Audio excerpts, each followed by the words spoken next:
کاپیسا ولایت لومړی حصې ولسوالۍ کې د 352 میګاوټ امپیر په ظرفیت ستر سب سټیشن سپېرې دښتې به دې ګرانه په ګلونو بدلوم دا وعده پوره کوم.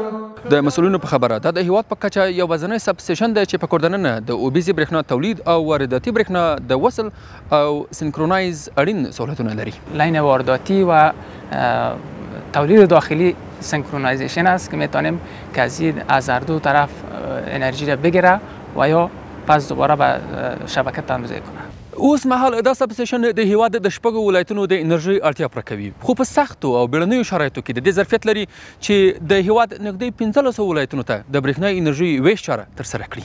و در حالات اضطرار میتونه که الی 15 ولایت مسیری که مصرفایشان کمتر باشه نسبت به شهر کابل برقش تامین کنه از اینجا. دلته د برېښنا انرژي جذب او ویش په برخه کې د 352 میګاوټ امپیر په ظرفیت 4 ترانسفارمرونه فعال دي.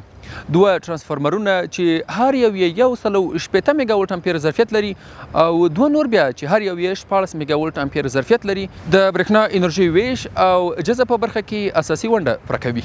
بدون از اینکه پیش تجهیز بریم، بدون از اینکه پیش پنل بریم، امی آپریشن ما را، پرچه‌ای و چالانی ما را از طریق کامپیوتر ما میره انجام بدیم. له بل پلوه پر سکاډا سیستم د برېښنا تاسیساتو سمبالول د مرکزي رهبرۍ اساسي لومړیتوب ده چې په دې برخه کې د پام وړ پرمختګونه شوي.